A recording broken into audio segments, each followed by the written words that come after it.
네, 안녕하세요. 방금 소개받은 DNA 입시연구소 이태재라고 합니다. 사실 이제 지금 면접을 직접적으로 준비하는 시기는 아니죠. 일단 자기소개서가 나온 다음에 면접을 준비하게 되는데 결국 뭐 이 시기에 면접 얘기를 하는 이유는 이제 자기소개서 쓰고 면접은 뭔가 따로 별도로 준비하고 하는 것이 아니라 이제 결국은 면접에서 당락이 결정되는데 그 면접까지 가는 과정이 이제 결국은 면접 수업에서도 자소서를 계속 보게 되는 거고 자소서를 쓰는 과정에서도 면접을 염두에 두고 계속 작성해 나가고 하기 때문에 좀 연계된 것이다 라는 말씀을 드리고 싶습니다. 예, PPT 같은 경우에는 이 배포 자료하고 형식이 동일하기 때문에 뭐 그걸 보시면서 들으셔도 될 텐데 결국 지금 2, 3일 동안 계속 시끄러운 얘기가 그 수능 난이도 얘기잖아요. 그거에 묻혀 있긴 한데 이제 정부가 공식화를 했죠. 그 자사 특목을 유지하는 방향으로 공식화를 했기 때문에 이게 어떤 면에서는 우리가 외대부고를 들어갔을 때 뭐 졸업하고 나서도 이제 학교가 유지된다라는 거는 좋은 점이긴 하지만 혹시 인기가 더 높아지면 어떨까 하는 그런 고민이 되기도 하는데 결국 그 외대부고는 뭐 자료에 있는 수치로 보시면 아시다시피 뭐 경쟁률이 워낙 높기 때문에 기본적으로는 뭐 1차에서 올 A인 학생들이 전부 다 합격을 해가지고 당락은 결국 면접에서 결정되는 구조라고 이해를 하실 수가 있을 겁니다. 경쟁률이 이제 작년 기준으로 해서 이제 일반 전형 3.6이기 때문에 뭐 학교에서도 그렇게 설명을 하지만 올 A에 합격을 한다. 이렇게 일단 보시면 될 거고 그렇기 때문에 이 학교에 합격한 학생들이 이제 중학교에서 그 점수가 반영되는 과목들의 전부 A를 찍은 우수한 학생들이죠. 우수한 학생들이기 때문에 이 경쟁 자체가 치열하고 저도 이제 지도를 하면서 그 DNA 입시 연구소 그 고등 입시 연구소가 그 이 중등 그 특목 입시를 맡기 전에도 이제 중등관에서도 고입을 지도한 적이 있는데 그때 처음 했을 때 상당히 놀랐습니다. 제가 이제 대입을 지도하고 있는데 그 자사 특목 학생들의 자소서 수준이나 면접 수준이 실제로 서울대 의대, 연대 의대 간다는 학생들 자소서에 비해서 수준이 떨어지지가 않고 학생들이 물론 좀 연습이 된 상태에서 파이널을 처음 경험했을 때 느낌이긴 하지만 고3들이 의대 간다는 학생들이 면접에서 답변하는 내용하고 수준이 결코 떨어지지 않는 거예요. 그렇게 할 수밖에 없는 이유가 결국은 그 수준 높은 학생들 안에서 변별력을 갖기 위해서는 어느 정도 수준을 높여가지고 얘기를 할 수밖에 없다라는 것을 이제 계속 지도를 하면서 느끼게 되는데 이제 형식적으로는 우리가 이제 외대부고 뭘 포함해 가지고 멋대로 이제 학생을 뽑을 수 있는 것이 아니라 이제 어떤 지침 하에서 통제 하에서 이루어지게 되는 거죠. 면접관이 이제 세 명이라는 건 아마 다들 알고 계실 텐데 그 중에 한 명은 교육청 사람입니다. 교육청 사람이어 가지고 뭔가 지나치게 그 선행학습을 유발하는 그런 방식이 아니도록 이제 통제 같은 것들이 이루어지고 있기 때문에 이제 자소서를 어떤 문항으로 써야 된다라는 것뿐만 아니라 면접에서 배점을 어떻게 어떤 평가 요소를 가져야 된다 이런 것들도 기본적으로 교육청 매뉴얼에 따라서 이루어지고 있고 외대부고 같은 경우에는 이 자소서 문항 자체가 그 매뉴얼에 이제 예시로 나온 문구를 그대로 사용하고 있습니다. 그리고 이 자소서뿐만 아니라 이제 면접에서 이제 평가하는 요소라는 것은 이 자소서 문과하고 완전히 동일한 영역을 평가하게 되어 있습니다. 그렇기 때문에 결국은 외대부고가 실제로 그렇게 하고 있기도 하지만 면접은 자소서에서 나온다. 이건 너무 당연한 것이기 때문에 이제 자소서가 정말 중요하죠. 그래서 이제 여름에 들어가면은 갑자기 면접 연습을 시작하는 것이 아니라 자소서를 먼저 쓰는 과정을 시작하게 됩니다.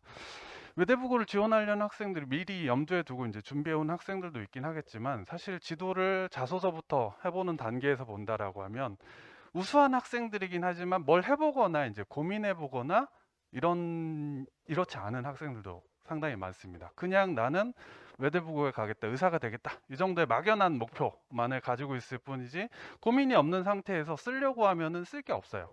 쓸 게 없기 때문에 이제 자소서 수업에서 이제 실제로 저도 지도하면서 느끼는 게 그 자소서 수업을 하고 이제 면접을 해나가는 과정에서 학생이 뭔가 목표를 설정해 나가고 성장해 가는 걸 이제 많이 보게 되는데 그 과정이 사실상 고등학교에서 계속 탐구하는 방식이기도 하거든요. 그렇기 때문에 그냥 뭔가 이 누군가의 그 많은 도움을 받아 가지고 수준 높은 자소서를 쓰고, 그리고 어떤 답변에 대해서도 피드백을 많이 받아서 좋은 답변을 구성해서 달달 외워서 그런 것만으로 이제 합격할 수 있다라기보다는 이 준비해 나가는 과정에서 학생이 실제로 관심사를 형성하고 그 관심사에 대해서 탐구해 나가는 그 과정에서 합격에 가까워지기도 하고, 그게 이제 자양분이 돼가지고 고등학교 생활에서도 학생부를 이제 잘 구성할 수 있는 역량을 갖춘다, 이런 느낌을 지도하면서 느끼게 됩니다.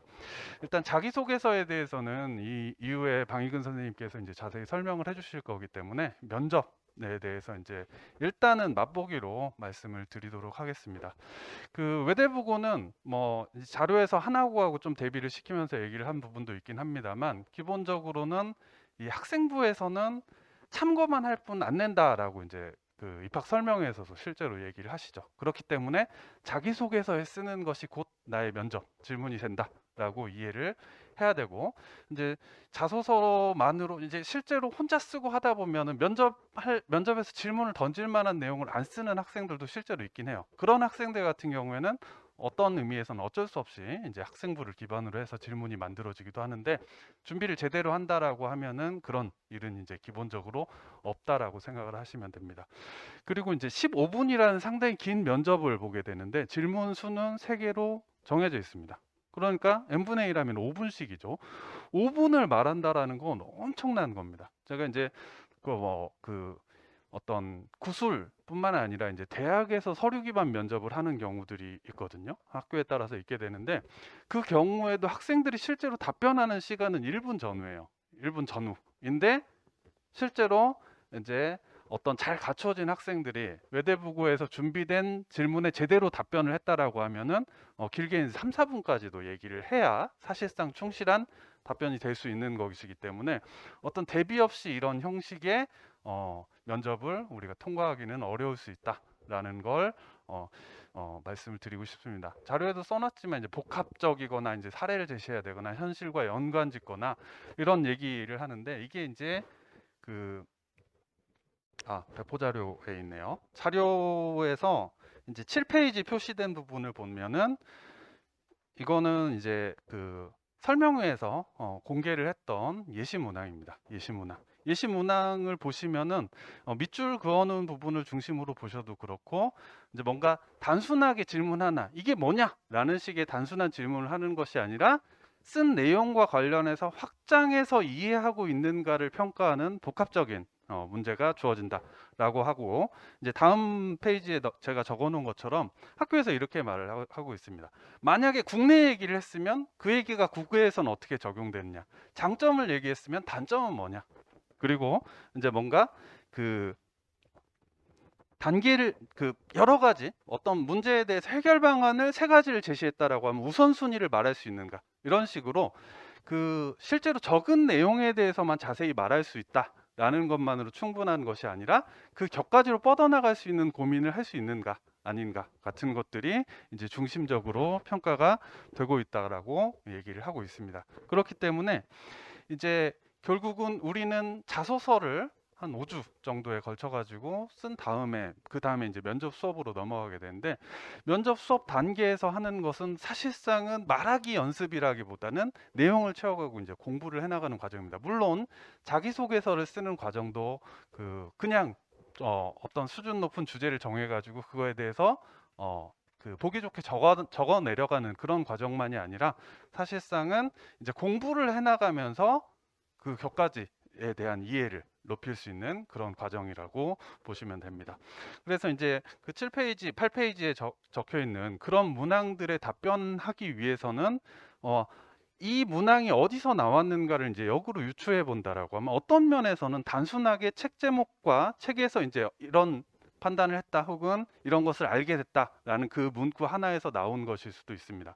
그렇기 때문에 우리가 이제 어떤 면에서는 연습은 충분히 할 수 있죠. 연습은 충분히 할 수 있지만, 그 문제에 대해서 실제로 학생이 공부해 나가면서 관심을 가지고 더 알고 싶어서 알아보고 고민해 본 과정이 있을 때, 물론 우리가 이제 준비해 나가는 과정에서 대부분의 예상 질문은 뽑을 수 있습니다. 뽑을 수 있긴 하지만 그거에 대해서 실제로 고민해 본 학생이 이 면접장에서 면접관이 끄덕끄덕 하면서 들을 수 있는 그런 얘기를 할 수 있는 답변을 하게 된다. 이렇게 말씀을 드리고 싶습니다. 뭐 일정 같은 경우에는 이 작년 기준입니다. 작년 기준인데 이제 면접이 작년에 12월 크리스마스를 전후해서 봤습니다. 그런데 이게 매년 거의 같은 일정이어서 요일이 바뀌니까 하루 정도 차이가 난다라고 보시면 되는데 실제 요강은 작년에 9월 2일에 나왔습니다. 하지만 이제 뭐 변동은 없을 거라고 생각하면 되는데 우리가 이제 자소서 수업을 여름부터 하죠. 여름이 이제 시간이 남으니까 하는 것이 아니라 그때 정도는 시작하지 않으면 안 되기 때문에 사실상 하는 측면이 있습니다. 이때 뭐 서류를 내자마자 합격자 발표를 하고 곧바로 자소서를 제출하고 며칠 뒤에 이제 면접을 보는 그런 구조이기 때문에 우리가 1차 붙으면은 면접 준비하지 혹은 자소서를 준비하지 라는 건 당연히 이제 불가능하죠. 그렇고 이제 우리가 성적의 중요성이나 이런 걸 고려하면은 중간 기말 뭐 당연히 챙겨야 되는 것이기 때문에 2학기에도 의외로 시간이 나지 않습니다. 그렇게 본다라고 하면 여름방학을 잘 투자를 해가지고 자소서를 어떤 수준 있는 자소서를 하나 써놓는다라고 하더라도 파이널에 몇 번 연습해보는 것만으로는 내용의 수준을 높이거나 아니면은 공부를 하거나 이럴 기회는 없기 때문에 이제 자소서를 쓴 다음에 그 공부해 나가는 시간, 면접을 하면서 공부해 나가는 시간이 이제 2학기에 시험 기간이 아닌 기간 중에 이루어져야 되기 때문에 여름방학이 끝나고 이제 정도는 면접에 대해서 우리가 연습을 시작해 나가는 그런 것이 필요하다라고 말씀을 드리고 싶습니다. 이제 면접 수업에 대해서는 지금 당장 이제 뭐 어떤 식으로 면접 수업이 명확하게 구성된다라고 말씀을 드리긴 좀 어려운 부분이 있습니다. 왜냐하면 기본적으로 면접 수업이라는 것은 자소서도 마찬가지이긴 합니다만 개인 수업이에요. 그러니까 오픈 수업으로 여러 명의 학생을 받아서 보긴 하지만 기본적으로 사이사이에 학생이 찾아보고 공부하는 시간이 있을 뿐이지 면접을 연습하는 것도 그리고 자소서를 지도하는 것도 한 명 한 명을 맞춤형으로 지도해 나가는 과정입니다. 그렇기 때문에 자소서를 쓰는 과정에서도 이미 어느 정도 생각이 있는 학생에게 요구하는 템포라는 것이 다르고 면접 과정에서도 이제 일단 그 수줍어서 말을 못하는 상태인 학생도 있는 거고 그게 아니라 이제 어떤 면에서는 말은 너무 잘하는데 뭔가 수정해 나가거나 이제 수준을 조정해 나가야 되는 학생도 있기 때문에 기본적으로 이제 수업은 그 수강생들을 로테이션으로 해가지고 하루에 한 번의 수업이 있다라고 하면 2번이나 3번 정도의 학생 개인 지도 시간이 있고 나머지는 그 사이에 뭘 할까를 지시를 해주고 학생들이 이제 혼자 공부해 나가고 연습을 하고 뭐 어떤 면에서는 답변을 준비해보고 이런 과정들을 갖게 된다라는 거죠.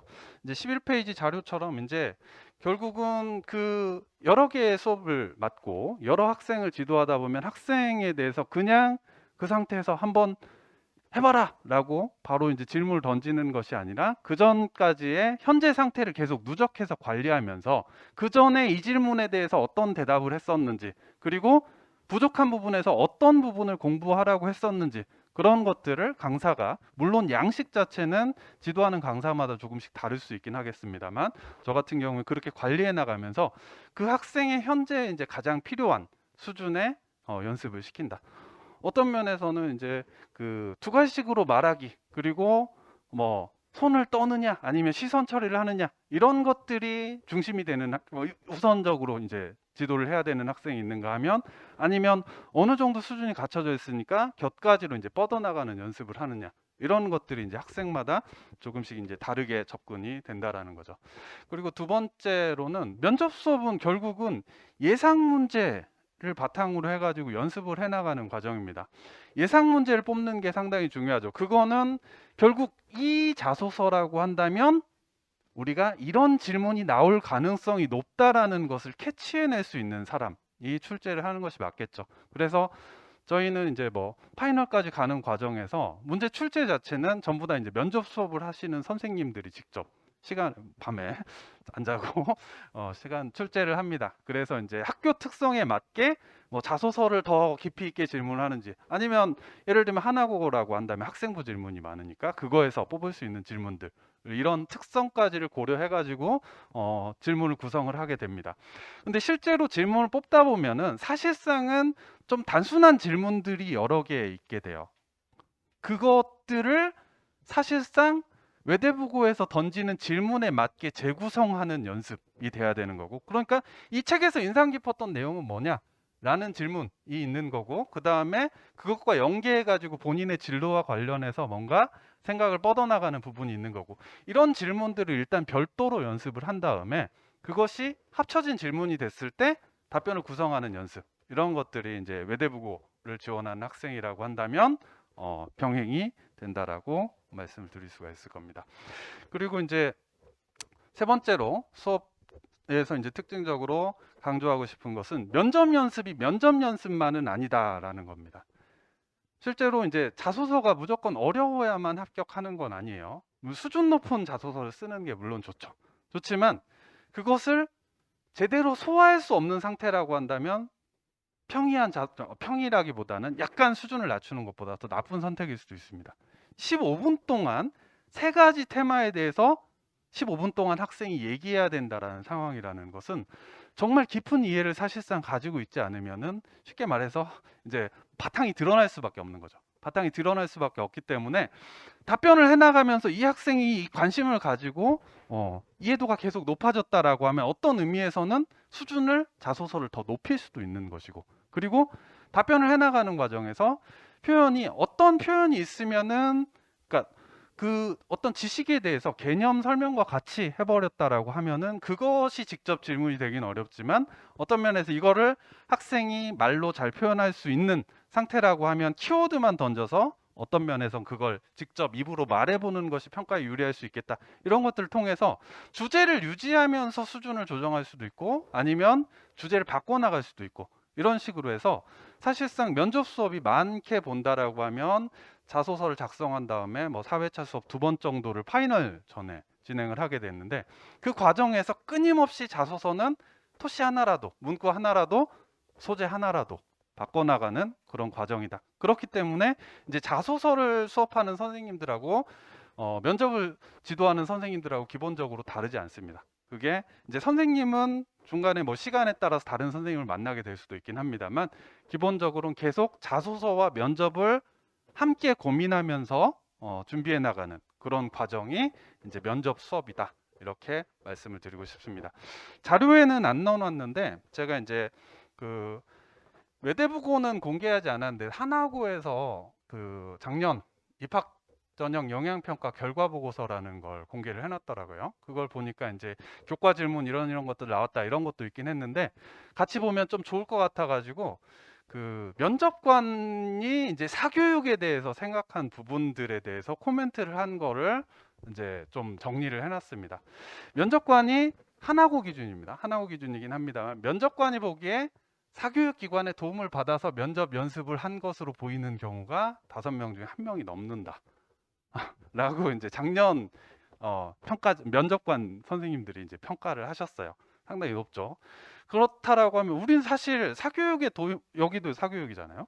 이 도움 없이 사실상 그 경쟁자들의 수준 이상 그 이상을 넘는 어떤 준비를 하는 것은 불가능한 상태에서 이렇게 평가를 받아버리게 되면 안 된다. 그러면 어떻게 해야 되나 이런 고민이 필요하지 않을까 싶습니다. 여기 이제 너무 당연한 것이긴 합니다만 아까 수준을 맞춰야 된다라고 했죠. 되게 어려운 게 써 있는데 답변을 못해. 이건 당연히 없어야 되는 거고 조정이 돼야 될 겁니다. 그리고 뭔가 이 두 번째 같은 경우에 작년에도 이제 지도하면서 그런 학생들 몇 번 느낀 적이 있는데 이제 정말 많이 연습을 해가지고 툭 치면은 나와요. 툭 치면 나온 학생들 같은 경우에는 우리가 생각하면서 말할 때하고 외워놓은 걸 떠올리면서 말할 때는 이제 말하는 방식이 달라지게 됩니다. 그게 티가 난다는 거죠. 티가 나게 되는 거고 그 다음에 이제 어떤 면에서 뭘 물어도 내가 준비한 거랑 이제 매칭 시켜나가는 그런 스타일도 있고, 그 다음에 이제 마지막 두 줄 보시면은 참 뭐 이거는 한두 번 물론 말해도 되는 거긴 합니다만, 잠시 생각하고 답변 드려도 되겠습니까? 같은 멘트를 계속 이제 답변 시작할 때마다 한다라거나, 아니면 모든 답변의 말미에 그래서 제가 하나고에 들어가게 된다면 해서 이제 진로랑 연관해서 뭔가를 한 문장씩 얘기하는 그런 방식을 보이는 학생들이 이 학원에서 지도했구나, 예, 이런 것들을 이제 느끼게 된다라는 거죠. 이거는 뭐 우리가 당연히 이제 암기한 걸 말하는 것이 아니라, 그 질문을 받았을 때 내가 이해하고 있는 것들을 사고로 종합해 가지고 답변한다라고 하면 다 피해 나갈 수 있는 부분입니다.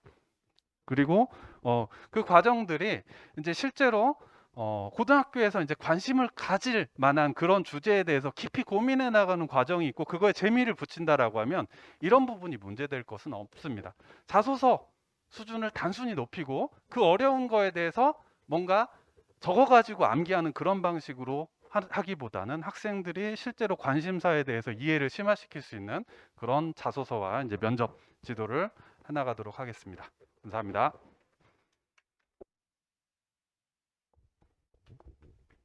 안녕하십니까. 늦어서 죄송합니다. 네, 옆방에서 하고 온다고. 앞에서 이제 설명을 워낙 많이 해주셔가지고, 네, 조금 앞으로 겹치는 부분은 조금 빨리빨리 넘어가도록 하겠습니다. 일단은, 네, 뭐 자소서 기반으로 면접 문제를 만들어낸다고 이제 말씀을 해주신 것처럼, 자소서 특히 이제 외대부고 같은 경우는 보통은 그 자기주도 학습에서 두 문항, 그 다음에 나머지에서 한 문항 정도가 나오는 것 같아요. 보통은 그 정도가 나오는 것 같고, 자소서가 중요한 이유는 사실 면접 문제를 자소서를 보고 만들어내기 때문에, 그리고 외대부고 같은 경우는 그 하나고하고 다르게 생기부를 보고서 즉흥적으로 질문을 한다든가 이런 게 거의 없어요. 거의 없고 미리부터 그 질문을 만들어 놓고 거기에서만 이제 질문이 들어가기 때문에, 자소서에서 내가 이런 것 좀 물어봐 주세요라는 거를 미리 좀 깔아놓고 들어가셔야 면접에서 좀 아이가 대답하기도 쉽고, 그리고 면접을 하는 이유가 이 아이가 어떤 학생인지 보겠다라는 건데, 대입하고 다르게 고입 같은 경우는 거의 대부분 이 아이의 이제 인성보다는 학업적 능력을 좀 많이 보는 것 같아요. 그래서 내가 얼마나 똑똑한 사람이다라는 걸 보여줘야 되는데, 이제 그걸 보여주기 위해선 사실 질문이 퀄리티 있게 나와야 됩니다. 예를 들어서 질문 자체가 1 더하기 1은 얼마예요? 라고 나오면 내가 어느 정도 똑똑한 사람인지를 당연히 못 보여주잖아요. 근데 이제 그 질문 자체가 퀄리티 있게 나오려면 자소서가 그거하고 관련돼서 이제 좀 수준 있게 나와야 된다. 그런 말씀인 거고. 자, 실제 문항은 아마 다들 아시겠죠? 그러니까 스스로 학습 계획을 세우고 학습해온 과정, 이제 자기주도 학습이 될 거고, 그 다음에 지원한 동기, 그리고 졸업 후 진로 계획, 그러니까 진로 부분에 대한 게 한 파트 들어가고요. 그리고 인성과 관련해가지고 한 파트 들어간다라고 보시면 되고요. 전체 1,500자 중에서 자기주도 학습 영역을 많이 쓰면은 한 1,200자까지 쓰는 경우도 봤어요. 근데 보통은 한 1,000에서 1,100자 정도로 이제 맞춰주시면 될 거고, 그다음에 진로하고 인성 부분을 나머지 한 200, 200 정도로 맞춰주시면 될 것 같습니다. 자, 그 다음에 혹시 그 외대부고에서 설명회 한 거 보신 분 계실까요? 예, 그거 보시면은 거기 되게 그 중요한 얘기들이 많이 스쳐가요. 되게 중요한 얘기들이 많이 스쳐가서 제가 이제 그 부분을 조금 따왔는데, 그러니까 요거는 외대부고 설명회에서 나온 자료입니다. 그래서 좋은 자소서하고 나쁜 자소서에 대해서 이제 요런 평가 기준들을 자체적으로 매겼는데, 결론은 한 가지라고 보시면 될 것 같아요. 뭐냐면은 일단 좋은 자소서는 구체적으로 써라. 근데 이 구체적으로 쓰라는 게 학생의 활동과 관련해 가지고 학생이 실제로 한 활동을 구체적으로 써달라 정도로 이해를 해주시면 될 것 같거든요. 그러니까 이게 무슨 말씀이냐 하면은 얘들이 그 좋지 않은 사례하고 관련해 가지고, 그러니까 과정 설명이 없거나 혹은 학생이 하지 않은 활동과 관련한 미래의 얘기를 두리뭉실하게 쓰지 마라, 그런 얘기들을 하거든요. 그러니까 미래에 대한 얘기라는 거는 요 졸업 후 진로계, 아이고, 요 졸업 후 진로 계획을 생각을 하시면 될 것 같아요. 애들이 보통 졸업 후 진로 계획 어떻게 쓰냐 하면은 내가 외대부고 들어가가지고 뭐 ARC가 됐건 아니면 스터디 그룹이 됐건 뭐 외대부고에 돌아가는 여러 가지 비교과 프로그램들이 있는데 그런 거를 해서 뭐 로봇공학자 훌륭한 로봇공학자가 돼가지고 사람들을 도와주고 싶습니다. 이거는 그냥 지나가는 애 아무나 붙잡고 얘기를 해도 사실 똑같은 얘기 나올 수 있거든요. 예, 그런 거 쓰지 말고 너가 여태까지 했던 활동을 바탕으로 해서 구체적으로 네가 뭘 할 건지를 써라. 그러니까 너가 실제로 한 활동과 관련해서 써라라는 얘기를 굉장히 많이 하는데 미리 보시면은 그냥 아예 미리 얘기를 하면은 요런 것들이 지금 다 요 부분과 관련해 가지고 기재금지 사항과 관련해 가지고 지금 저기 뭐지 걸린 문장들이라고 보시면 되거든요. 특히 이제 요 밑에 거 보시면은 지금 요 위에 두 줄보다 밑에 세 줄을 보시면은 내가 학교 토론 배틀에서 최선을 다했는데 그래서 결과적으로 선생님 앞에서 모든 학생들의 박수를 받았다. 이게 되게 두리뭉실한 표현인데 이것도 얘들이 지금 기재금지 사항에 걸려가지고 마이너스 10% 감점받은 얘기라고 지금 명시를 하고 있어요. 보통 우리가 이제 결과 쓸 때 뭐 내가 어떤 활동을 해가지고 사실 상을 받았다 혹은 뭐 이게 어디 나가가지고 뭐 표창을 받았다 이제 이런 거를 쓰고 싶은데 그건 안 되잖아요. 그건 안 되니까 많이 돌려 쓰는 게 뭐냐 하면은 선생님의 칭찬을 받았다. 아니면 이제 학우들의 뭐 친구들의 호응을 받았다 이런 멘트들을 많이 쓰는데 그것도 지금 다 걸린다고 보시면 돼요. 다 걸리는 거고 교육청이라든지 아니면 영재원이라든지 심지어 뭐 학교에서 나간 어떤 뭐 캠프나 이런 프로그램 같은 것도 웬만하면 다 안 쓰시는 게 맞아요. 그러니까 얘들이 지금 얘기하는 거는 일단은 교내 활동, 학교에서 하는 활동, 그 다음에 플러스 그러니까 같은 중학교 레벨에서 어떤 연합 동아리라든가 아니면 같은 중학교 레벨에서 학교끼리 조인트해서 하는 활동 정도까지는 오케이. 근데 나머지는 다 안 돼. 지금 이렇게 얘기를 하고 있거든요. 그러니까 실제로 학생이 학교에서 한 활동을 바탕으로 해서 자소서가 들어가야 된다라는 거를 좀 생각을 해주시면 될 것 같고 그게 굉장히 구체적으로 내가 실제로 이런 활동을 했고 그게 나한테 어떤 영향을 미쳐서 내가 이게 되고 싶다. 예, 이 정도의 이제 스토리를 갖추고 가면 된다라고 생각을 해주시면 되거든요. 그래서 요 구체적으로 써달라라는 걸 이제 제가 좀 말씀을 드리고 싶고 그러다 보니까 네, 요게 자소서를 쓸 때 원래 이제 진로를 정하고 가야 돼요. 구입 자소서 같은 경우는 아까 말씀드린 것처럼 진로 계획 부분에 대한 얘기가 명시가 되어 있기 때문에 내가 나중에 뭐 할 거예요라는 얘기를 이제 반드시 해야 되는데 보통은 애들이 원래 되고 싶은 게 있는 아이들도 있고 없는 아이들도 있는데 뭐 예. 아마 한 반반 예. 아무튼 그러니까 있는 아이들이라 할지라도 그거하고 무관하게 이제 생기부 기존의 생기부를 보시고 거기서 진로를 짜맞추시는 걸 역으로 접근을 하셔야 될 것 같거든요. 이게 주로 지금은 이제 그 대입에서 자소서가 날라갔는데 그 대입 자소서 쓸 때 이런 거를 많이 해요. 왜냐하면 1, 2, 3학년으로 갈수록 애들이 내신이 달라지기 때문에 1학년 때 썼던 진로를 못 써먹거든요. 그래서 보통 이제 3학년 때 지원하는 과에 맞춰서 생기부 보고서 요런 활동이 너가 지원하는 과에 지금 관련이 있으니까 너는 진로를 이렇게 바꾸자. 이런 식으로 많이 하는데 지금 그 활동 비슷하게 한다고 보시면 될 것 같아요. 그래서 쭉 깔아놓은 활동들을 학생이 실제로 한 활동들을 보시고 그러면 이런 거 그 A라는 활동에서 얘가 심화적으로 가장 공부를 많이 했으니까 그거하고 관련해서 너를 진로를 좀 바꿉시다. 예, 요 작업을 하셔야지 될 것 같습니다. 사실 이상적인 거는 기존에 했던 활동들이 기존의 진로하고 맞춰져 가지고 그걸 자연스럽게 가는 건데 여태까지 그런 아이는 거의 못 봤거든요. 예, 거의 못 봤기 때문에 실제로는 이제 이런 식으로 좀 수정을 하셔야 될 것 같고 그 다음에 예전에는 실험 같은 거 많이 추천을 했어요. 그래서 실험 추천을 많이 했고 애들이 이제 특히 중3 여름방학 때 이제 실험 하나 해가지고 그거 생기부에 올려놓고 그거 관련해가지고 자소서 쓰는 경우가 되게 많았었는데 수학은 실험하기가 쉽지 않으니까 수학은 보통 증명이나 책 관련해서 좀 심화를 시키고 과학 같은 경우는 실험 하나 합시다. 이런 얘기를 되게 많이 했었는데 트렌드 자체가 이제 실험까지 굳이 안 가도 되는 것 같아요. 그래서 굳이 어려운 실험을 하실 필요는 없고 그다음에 기존에 있는 데이터를 재해석한다든지 아니면 자기가 관심 있는 것들을 이제 독서를 통해 가지고 좀 심화하는 방법들을 추천을 드리고 싶습니다.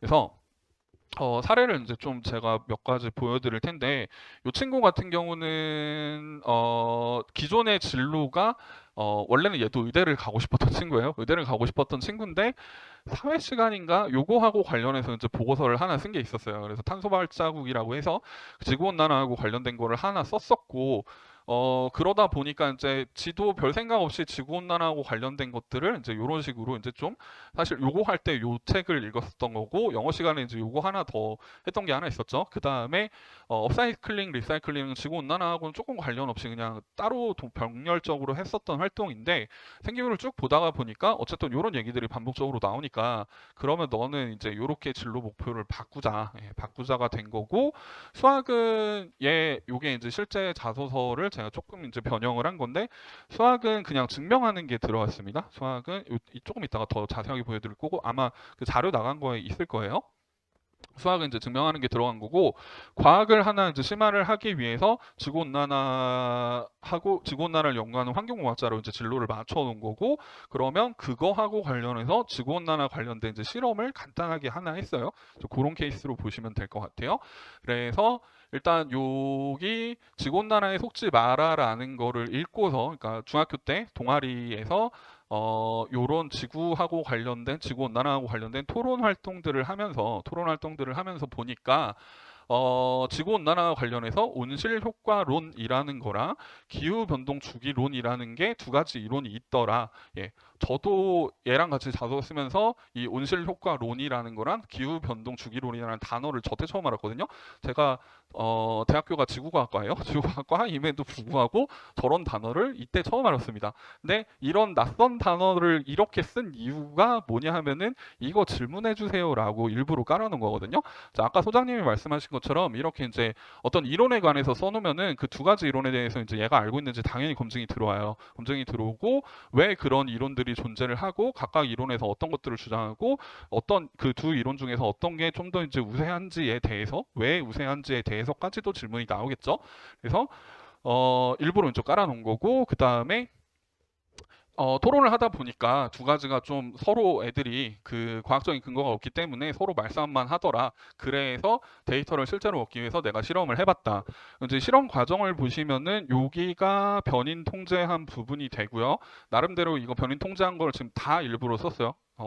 대입자서 같은 경우에는 이런 부분 이렇게 디테일하게 안 쓰고 그냥 실험했다라고 쳐버리고 말거든요. 근데 이렇게 디테일하게 한 거는 마찬가지 여기서 질문해달라고 일부러 깔아놓은 거거든요. 그러니까 너가 그 가설을 증명하기 위해서 실험을 했다고 했는데 왜 이렇게 실험했니?라고 아마 질문을 들어올 수가 있어요. 그럼 당연히 미리 이제 준비를 깔아놓고 들어간 거고 마찬가지 결과가 이렇게 나왔는데 그래서 내가 이 결과를 바탕으로 이런 식의 이제 해석을 했습니다. 네, 지금 보시면 아시겠지만 결과 부분이 지금 조금 두리뭉실하죠. 결과가 완전히 디테일하게 나오진 않았고 그리고 그 결과를 바탕으로 왜 이런 해석이 들어갔는지도 지금 사실 이 부분에 거기에 더 들어가야 되거든요. 이게 더 자세하게 들어갈 거면. 근데 일부러 그거를 뺐는데 왜 그러냐 하면은 얘가 요걸 소화를 못했어요. 예. 그러니까 이 데이터 결과가 나온 거를 바탕으로 해서 SPSS라는 이제 통계 프로그램을 돌려서 그다음에 이런 결과를 이제 이끌어낸 건데 그 통계 프로그램이 사실은 중학생이 쓸만한 건 아니거든요. 중학생이 쓸만한 건 아니고 그다음에 그 과정을 이제 제가 설명을 한다고 했는데 얘가 여름방학 때 실제로 실험을 했었던 거고 가을 넘어가면서까지 이게 소화가 안 되더라고요. 그래서 처음에 써놨다가 안 되겠다 빼자 해서 이제 뺀 거거든요. 이게 어쨌건 그 자소서를 미리 쓰면 좋은 게 자소서 써놓고 면접 연습을 하다가 아이들이 이상하게 안 되는 부분이 하나씩 걸려요. 해마다 보면은 그 부분에 이제 좀 수정을 하면서 갈 수 있어서 자소서 미리 쓰시는 거를 조금 추천을 드리는데 여하튼 그러니까 아이가 소화 못하는 부분을 이렇게 살짝 덮어놓고, 네, 당연히 질문이 들어오죠. 여기서도 너가 결과가 어땠고, 그걸 바탕으로 왜 이렇게 해석했는지 설명해봐라고 당연히 이제 질문이 들어오는데, 네, 이런 식으로 이제 질문이 들어올 수 있습니다. 그러면 이제 그 부분을 최대한 아까 말씀드린 이제 그 아이가 소화 못하는 부분은 감추고 설명하는 거를 이제 아이한테 학습을 시켜줘야죠. 이제 그게 제 역할이 되는 거고. 그래서 필요한 부분, 질문을 좀 해주십사 하는 부분을 일부러 좀 자세하게 쓰고 아닌 부분은 조금 감추는 식으로 이렇게 자소서를 쓰시면 되는데 물론 요 질문을 좀 해주세요라는 부분에 대해서도 그 추가적으로 따라올 만한 팔로잉 질문들에 대해서도 미리 예측을 좀 하고 들어가야 돼요. 그러니까 이 문구에 대해서는 이런 질문이 나올 텐데 그거 대답하면은 추가적으로 또 어떤 질문이 나올 것 같다라는 거를 여러 가지 버전으로 시뮬레이션을 해서 학생들한테 이제 미리 좀 저기 뭐지 학습을 시켜 놓는 식으로 네, 자소서는 이제 가야 되고, 그다음에 수학 같은 경우는 아까 말씀드린 것처럼 보통 증명을 새로 하거나 뭔가 새로운 이론을 발견을 하는 거 워낙에 힘들다 보니까 이제 책을 읽고 나서 거기서 뭔가 내가 새로운 개념을 배웠다든지 아니면은 수업 시간에 배운 거, 지금 수업 시간에 피타고라스 정리를 배웠고 그 다음에 거기서부터 선생님한테 내가 피타고라스 정리를 배우고 나니까 요런 거는 그 추가적인 궁금증에 대해서 질문을 드려서 제이 코사인 법칙이라는 거를 내가 새롭게 배웠다. 요거는 중학교 때 안 나오는 개념이다. 안 나오는 개념인데 요거를 공부를 했고 그다음에 요걸 바탕으로 해서 이런 이제 증명을 추가적으로 해냈다. 사실 이 증명을 하는데 필요한 법칙이 요 제이 코사인 법칙이고 요 제이 코사인 법칙이 중학교 교과 과정에 나오지 않기 때문에 이걸 너가 어디서 배웠어? 라는 거를 조금 설명하기 위해서 이 얘기를 일부러 깔은 거거든요. 그러니까 무슨 말씀이냐면은 요거는 사실은 애가 영재원에서 한 거예요. 영재원에서 이제 증명과정 배운 건데 수학은 아무리 짜내도 얘가 나올 게 없어가지고 그럼 요걸로 가자. 근데 영재원에서 내가 이거 공부했어요라고 하면 당연히 안 되니까 그 동기를 이제 이런 식으로 좀 수업 시간과 연계를 해서 세탁을 해서 들어가는 거죠. 그래서 내가 수업 시간에 공부한 거를 바탕으로 확장해서 이런 식으로 이제 공부를 했다. 네, 이런 식으로 들어가는데 사실은 이제 요거 말고도 뭐 책과 관련된 것들을 조금 들어가는 게 더 괜찮은 자소서가 될 수도 있고, 요즘에는 이제 이런 식으로 미리 좀 보여드릴게요. 네, 그 통계 분석하는 것들을 좀 자주 넣거든요. 그러니까 여기 보시면은 이제 다른 학생의 자소서인데 책에서 요런 책들을 내가 읽었고 요 친구는 진로 목표가 요겁니다. 로봇공학자고 그 인공지능을 좀 도입한 로봇과 관련된 것들을 내가 한번 공부를 해보고 싶어요. 예, 그거를 이제 진로 목표로 잡은 친구고, 그러다 보니까 이제 요 인공지능과 관련된 것들에 대해서 네, 좀 책을 읽었다라고 깐 거죠. 사실 이제 읽어라라고 해서 중3 때 읽은 책이고, 이 책들을 제가 넣은 이유는 첫 번째는 이 알고리즘이라는 거하고 관련해 가지고 요 저기 뭐지 통계 분석 시키기 위해서 넣은 거고, 그다음 두 번째는 요 한 문장을 넣고 싶어서 저 책들을 읽힌 거예요. AI 알고리즘은 빅데이터를 이용한 변형된 통계학에 가까움을 깨달았다. 요 한 문장을 이제 넣어주고 싶었던 건데, 그러니까 요 알고리즘이라는 게, 그러니까 인공지능이라는 게 사실은 통계학에 가깝다라는 거를 중학생이 깨달을 만한 내용은 아니거든요. 원래는 저게 이제 나름대로 좀 심오한 거기 때문에.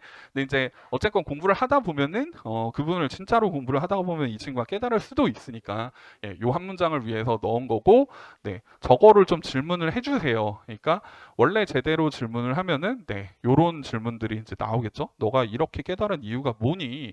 그러면은 그렇게 깨달은 이유랑 그 다음에 그거를 실제로 너가 적용시킨 거에 대해서 한번 얘기를 해봐라. 요런 질문이 나오니까, 그러니까 이것도 다 미리 질문을 염두를 해두고 깔아놓은 자소서라고 보시면 될 것 같아요. 네, 시간이 뒤에서 저보고 나오라고 하는데 아무튼 이제 자소서에서 중요한 거는 미리 질문을 좀 염두를 해두시고 추가적인 질문까지 염두를 해두시고 구체적으로, 그러니까 기존에 학생이 실제로 했던 거를 바탕으로 구체적으로 들어가 주시면 좋겠다라는 거고요. 몇 가지 피해야 될 사례, 요게 이제 설명회에서 나오는데 제가 좀 요 두 개는 앞에서 말씀드린 거하고 연관된 거라고 보시면 될 것 같아요. 그래서 위에 읽어보시면은 멘토들에 대해서 내가 교육을 했다. 아마 인성으로 넣은 걸 텐데 어떤 교육을 어떻게 했길래 아이들이 나아졌다라는 부분이 지금 전혀 없어요. 그래서 구체성 결여라고 보시면 될 거고, 밑에 것도 보시면 부원들하고 회의를 해가지고 관련 도서 구매해서 서로의 생각을 공유했다.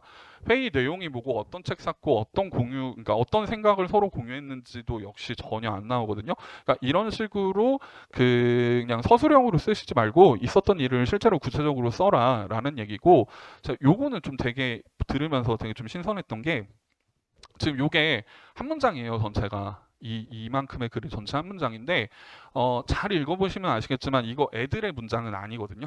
네, 그러니까 무슨 말씀이냐면은 제가 봤을 때 이거 어디서 첨삭을 받은 걸 것 같아요. 예, 이게 선생님들 그 학원 선생님들이 자주 쓰는 말투거든요. 그래서 네, 근데 이제 이거를 가지고 이 입학사정관 이 외대부고 입학사정관 분이신 것 같던데 이분이 뭐라고 하시냐면은 야 이거 글이 비문이다. 네, 글이 비문이고 그리고 이 문장 읽기가 너무 힘들다라고 하면서 무슨 말씀을 하냐면은 요즘 자소서에 애들이 글이 개판이다. 그러니까 읽기 힘든 글이 너무 많아가지고 면접 문제를 만들면서 너무 힘드니까 글 좀 잘 쓰세요. 이런 얘기를 하더라고요. 근데 이거는 저도 공감을 하거든요.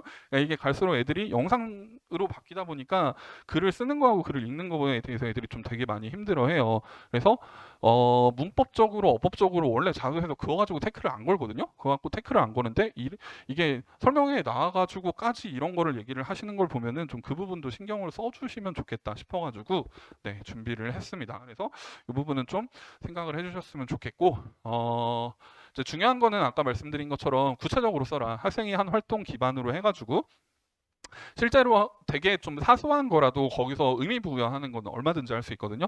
내가 예를 들어서 뭐 중학교 때 많이 하는 피타고라스 정리 여러 가지 방법으로 증명을 해봤다. 요거 애들이 웬만하면 다 하는 건데 사실 그것도 의미 부여를 하려고 하면은 얼마든지 할 수는 있습니다. 그러니까 기존에 했던 거를 바탕으로 심화시키는 거가 괜히 학생이 소화 못할 만한 것들을 지금 부랴부랴 준비해서 하는 것보다는 훨씬 더 진정성 있게 들어갈 거고 그리고 아이가 면접에서도 그거 소화하는 게 훨씬 더 좋을 거라고 봐요. 그러니까 기존에 했던 것들 좀 다시 한번 보시면서 그거 바탕으로 해서 자소서를 만들어 주시면 좋을 것 같습니다. 네, 그래서 제가 지금 시간이 다 돼가지고 네 일단은 다음에 수학 내신 하시는 선생님 들어오실 거고요.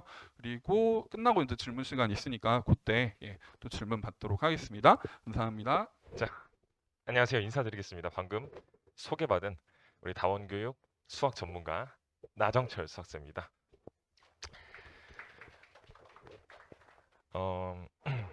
제가 이제 일단 설명을 해야 될 부분은요. 근데 어머님 지금 많이 좀 피곤하신가요? 좀 표정이 너무 안 좋으신데 좀 이제 호의적인 느낌으로 이제 해주시면요. 제가 더 편하게 잘 말씀드리도록 하겠습니다. 제가 이상한 거 하는 거 아니잖아요. 일단 외대부고 이제 수학 지금 저는 전학년 다 지도하고 있습니다. 그리고 방금까지도 이제 아이들이랑 이제 질의응답 하다 와가지고 아주 생생한 이 장면과 그리고 이제 뭐 이것저것 다 말씀드리는 것보다는 가장 중요한 관심 있으신 두 가지를 좀 말씀드릴게요. 그 일단 원장님께서 부탁하신 것이 첫 번째는 지금 외대부고 수학 시험 1학년 수학 시험의 난이도가 어떠한가.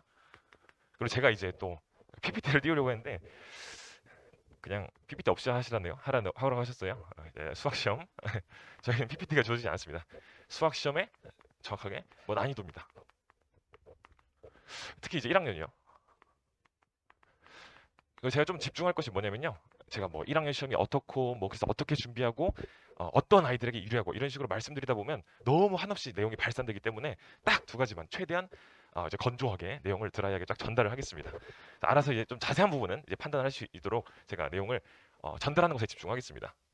두 번째는 뭐냐면요. 이제 그 선행학습입니다. 그러니까 선행을 하는 것이 좋은가? 선행의 도움 정도. 이 두 가지를 키워드로 말씀드릴 건데요. 첫 번째 이제 간단하게 제가 답답하시지 않게 두 가지식으로 먼저 내용 좀 말씀드릴게요. 첫 번째는 시험이 이제 그냥 편하게 어렵냐 쉽냐를 먼저 듣고 싶어 하시는데요. 딱 말씀드리긴 어려운데 굳이 둘 중에 하나를 고르라면 쉽습니다. 무난한 편이라고 쓸게요. 무난한 편. 그런데 변별은 잘 됩니다. 그리고 두 번째 또 중요한 게 뭐냐면요. 시험을 또 이제 볼 때 난이도가 어렵냐 쉽냐를 결정하는 것은요. 시험을 대비할 수 있느냐가 되게 중요합니다. 대비 가능한가. 그러니까 약간 이런 느낌입니다. 좀 대표적인 좀 간단한 예시를 최소한으로 들어보면요. 뭐 흔히 이쪽에서 유명한 대비 불가능한 뭐 중산, 휘문 이런 학교는요. 똑똑한 아이들이 잘 봅니다. 그러니까 머리 좋은 아이들이 잘 보고요. 그리고 뭐 흔히 말하는 남녀공학 대표적인 학교 몇 군데 있죠. 뭐 양재고, 뭐 중대부고, 뭐 어디가 있죠? 개포고 이런 데는요. 학교 프린트가 좀 나오기 때문에 프린트를 좀 꼼꼼하게 보는 성실한 아이들이 잘 봅니다. 그래서 대비 가능한가? 그러니까 첫 번째로 이제 약간 머리 이거 흔히 뭐 좀 지능이라고 좀 적나라하게 표현할까요? 지능. 두 번째 노력. 이렇게 두 가지로 나눠볼게요. 세 번째는 뭐냐면요. 이게 되게 이제 지금은 관심 없으시겠지만 선생님들의 그 성향이 있는가가 되게 중요합니다. 학교 선생님의 특징이 있는가. 학교 선생님의 특징. 이 세 가지로 제가 먼저 얘기를 드릴게요.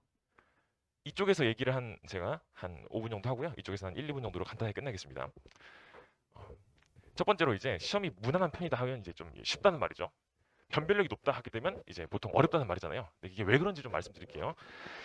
일단 시험이 외대국어는 쉽다라고 이제 하는 경우가 훨씬 많습니다. 그것이 왜 그러냐면요. 지금 우리나라의 학교가 대충 한 2,370개 정도 지금 고등학교가 있습니다. 이제 그 중에서 외대국어가 차지하는 위상이 그래도 한 위에서 10등 정도는 되지 않을까라고 저는 추측을 하고요. 그래서 그 정도 학교 중에서 저기 위에 있는 학교 치고는 그렇게 어렵다라고 생각을 하실 수 있겠지만 그거에 비해서 쉽다는 겁니다. 엄청 쉽다는 게 아니고요. 그래도 전국에 100등 안에 들어요. 무슨 말인지 아시겠죠? 그래서 이쪽 동네에서 정말 어려운 학교 있죠. 뭐 휘문, 뭐 중동 이런 데보다는 생각보다 쉬워요. 또한 좀 말씀드릴게요. 뭐 민사, 상산보다는 쉬운 것 같아요. 제 생각에는. 하지만 난이도를 평가는 누가 하죠? 난이도 평가는요? 평가는 누가 하냐면 가장 확실하게 평가할 수 있는 것은 학생이에요. 어떤 학생이요? 외대국어 학생이 평가하기에는 무난한 편이라는 거예요. 일반고 학생이 아니라요. 그래서 얘는 무난한 편이라는 것이 학생 혹은 또 누구예요? 뭐 저도 이제 학원 선생님이잖아요. 뭐 학원 선생님. 학원 선생님은 누구죠? 당연히 외대국어를 가르치는 학원 선생님이에요. 당연히 아이들의 그 기준 표준이 우리 반에 막 외대국어 9등급 애들이 막 있는 건 아니잖아요. 보통 뭐 1, 2, 3등급 아이들이 많이 있죠. 그 아이들 기준으로 쉽다 이렇게 말하는 겁니다. 그래서 이거는 그 기준이 되게 중요한 겁니다. 뭐 학교라든가 뭐 학원에서 기준이에요. 그 기준은 편으로 쉬운 거고요. 그리고 이제 또 하나 말씀드릴게요. 외대국어 이제 보통 외대국어든 다른 학교든요. 학교의 시험의 난이도를 논의하는 것은요. 보통은 10중 8구가 1학년 1학기 중간고사로만 판단을 합니다. 다시요. 1학년 1학기 기말고사도 관심이 없고요. 1학년 2학기 시험도 크게 관심이 없으시고 2학년 시험도 별로 관심이 없으셔요. 대부분은 1학년 1학기 중간고사만 가지고 판단합니다. 왜냐면 가장 관심이 있으시니까요. 그래서 그것이 지금 23년이죠. 23, 22, 21, 20. 10분은 말고요. 최근 4개년 연속으로 쉽게 나왔어요. 외대국어에서. 그것만 쉽게 나왔을 뿐이죠. 그 외에는 그렇게 쉽지 않았습니다. 19년도 어려웠고요. 교육과정 그전에도 어려울 때가 훨씬 많았습니다. 그리고 살짝 이것도 복잡한 내용인데 이게 변별이 잘 되는 이유는 어쨌든 아이들을 가를 수 있는 킬러 문제가 있습니다. 당연히요. 근데 이게 또 다 연결이 됩니다. 좀 살짝 말씀드릴게요. 중간고사가 보통 쉽고요. 기말고사가 어렵습니다. 근데 어려워지는 요인이 뭐냐? 쉬워지는 요인이 뭐냐? 이것이 정말 중요한 거죠. 그래서 이게 대비 가능하냐로 연결이 되는데 그 학교에서 프린트가 나옵니다. 이쪽 동네 학교들이요. 그러면 프린트가 나오면 열심히 파면 시험을 잘 보겠죠. 그렇죠? 거기서 많이 반영되니까요. 그리고 프린트 없이 그냥 정말 생으로 아주 어렵게 문제를 내버려요. 그러면 선행이 잘 되고 머리가 좋은 애들이 잘 봐요. 그런데 외대국어는 둘 다 잘해야 됩니다. 이게 상당히 까다로워요. 그리고 한 개 더 있어요. 운도 좋아야 돼요. 다 갖춘 아이들은 1, 2등급. 하나라도 부족하면 사실 한 개 더 있어요. 하나라도 부족하면 그러니까 아이가 정말 머리가 기똥차게 좋아요. 그래도 한 2, 3등급 노력을 안 하면요. 그리고 아이가 정말 열심히 노력합니다. 프린트 막 2번이고 3번이고 풀어요. 머리가 그렇게 좋지 않으면요. 사실 이제 정말 솔직하게 적나라하게 말씀드리는 겁니다. 노력만으로는 한 3, 4등급까지라고 저는 관찰을 합니다. 근데 거기서 괜찮은 방법이 섞여야 되는 거죠. 뭐 그래서 보통 그렇습니다. 근데 그 머리라는 것이 잠깐 얘기해 볼게요. 머리라는 것이 그러니까 평균적인 아이가 평균적인 노력을 들이면 몇 등급? 1등급부터 몇 등급까지 있어요? 등급이? 9등급. 1과 9의 평균은 몇이에요? 5입니다. 5. 평균적인 머리로 평균적인 노력은요. 5가 나옵니다. 잠깐 얘기해 볼게요. 그 작년 기준으로 한번 얘기해 보죠. 우리 아이가 외대국어 시험 봤어요. 난이도가 무난하네요. 한 85점을 맞았습니다. 맞춰보시겠어요? 몇 등급일까요? 85점. 중간고사 85점. 4등급? 6등급 후반 혹은 7등급이에요. 시험이 쉬우면요 그렇게 나옵니다. 등급별로 전부 다 이제 우리 아이들이 변별이 되는 구간이 있습니다. 그러니까 상당히 빡세요. 그런 의미에서는 무난하지만은 않다 이렇게 말씀드리고 싶어요. 그러면 기말고사는 어떻게 나올까요? 아주 그냥 아주 핵폭탄이 떨어집니다. 엄청 어렵게 나와서 아이들을 확실하게 갈라줍니다. 그래서 일단은 이렇게 말씀드리면 되고요. 이렇기 때문에 시험이 어떻게 해요? 무난한 편은 맞지만 그러니까 아이들이 둘 중에 하나라도 잘하면 돼요. 그러면 그래도 몇 등급 걸립니다. 뭐 예를 들어서 이쪽 동네 학교는요, 하나만 잘하면 안 되죠. 그 학교에 맞게 뭐 아까 말씀드린 그런 학교면 이게 중요하고, 어떤 학교는 이게 중요한데 외대는 둘 중에 하나만 거쳐도 어느 정도는 나온다. 하지만 그래도 우리 어머님들, 우리 자녀들은 1등급 나와야죠. 1, 2등급 나와야죠. 그러면 둘 다 갖춰야 된다 이겁니다. 이건 뭘까요? 이건 나중에 말씀드릴게요. 그리고 마지막 학교 선생님 특징이 있냐? 이제 이것도 되게 중요하죠. 이제 고등학교 혹시 자녀를 두신 어머니께서, 우리 아이가 지금 두 번째인 어머니께서는 아시겠지만 학교에 보내 보시면 생각보다 학교 선생님에 대한 성향 파악도 중요합니다. 프린트 반영 비율이 70%인지 40%인지 이것도 주로 학교별 반에서는 매우 중요합니다. 그 극상위권을 제외하면요. 근데 외대부고는 그래도 상위권이 다 모여있기 때문에 극상위권들이 모여도 다 이게 중요합니다. 그런데 학교 특징이 있을까요, 없을까요? 선생님들별로 예를 들어서 뭐 홍머시기 쌤, 뭐 엄머시기 쌤, 유명하신 쌤들이 있는데 그 쌤들이 어떻게 된다는 게 정해져 있을까요? 있어요. 근데 문제가 뭐냐면 바뀝니다. 결론부터 말하면요, 분석을 잘하는 게 중요하냐, 잘 못해도 괜찮은가, 둘 다 잘해야 돼요. 분석을 잘하면 당연히 시험에 도움이 됩니다. 하지만 분석만 해서는 역시 등급에 한계가 있어요. 올라갈 수 있는 그 천장이 있습니다. 그렇기 때문에 학교 선생님도 특징이 있되, 그러니까 선생님별로 교사의 특징은 있지만 그것만 가지고는 안 된다 이겁니다. 상당히 복잡합니다. 이제 그러면 다음으로 이제 선생의 도움 정도 이제 간단하게 얘기하고 이제 끝낼게요. 이게 요새 또 민감한 주제잖아요. 선행을 해야 됩니다 하면 제가 뭐 이상한 걸 조장을 하는 거잖아요. 요건 그래서 제가 미괄식으로 사실 먼저 나열해놓고 판단을 해보실 수 있게, 그리고 저는 이런 결론을 내겠습니다라고 하겠습니다. 예상하시는 그 결론이 맞습니다.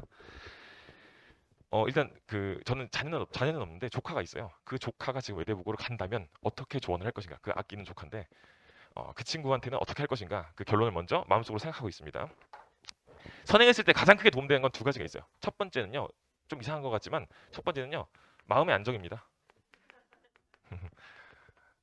그리고 두 번째는 뭐냐면요, 실질적인 도움입니다. 공부의 세이브고요. 시간을 옮길 수 있다는 게 중요해요. 그러니까 고등학교 때 할 것을 지금 하는 거니까, 지금도 바쁘시지만 고등학교 때는 더 바쁩니다. 지금 전교 1등부터 10등 아이들도 밤새입니다. 밤을 새는데 거기다 더 늘 시간은 없습니다. 그래서 시간을 이제 세이브하는 거죠. 그러니까 시간을 조절하는 거죠. 시간 조절. 시간 조절이라는 것이 미래의 시간을 현재로 당기는 거죠. 이거부터 먼저 얘기해 볼게요. 마음의 안정은 별거 아닌 거잖아요. 정확히 말하면 누구의 마음의 안정이에요? 애들과 어머니입니다. 어머니. 근데 이게 왜 그런 거냐면요, 살짝 이제 좀 무서운 얘기를 말씀드리면 외대부고 가서 1학년 때 병을 얻는 아이들도 있어요. 너무 스트레스를 받았어요. 못한 애들은 병 안 얻어요. 잘하는 애들이 얻습니다. 우리 아이들이 병을 얻어요. 얻을 수도 있다는 겁니다. 우리 아이들이 잘하잖아요.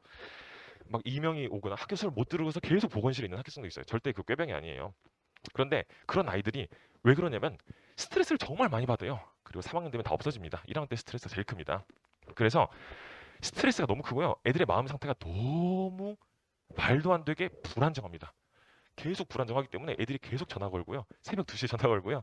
저한테도. 그리고 카톡하고 어머니랑 이야기하고. 그래서 마음의 안정이라는 것은 정말 그냥 지나칠 수 있는 요소가 아닙니다. 보통 학원에서 아이들이 가가지고 상담을 받으면 이래요. 처음에는. 그래, 뭐 예를 들어 준영아, 너 미적까지 어떤 책으로 했어? 이렇게 물어봅니다. 그러니까 미적까지 했다는 것을 가정을 해요. 그러니까 아이들이 안 했으면 거기서부터 스트레스가 받기 시작합니다. 그래서 일단 이것이 중요하다고 말씀드리고요. 두 번째는 시간 세이브입니다. 시간 세이브.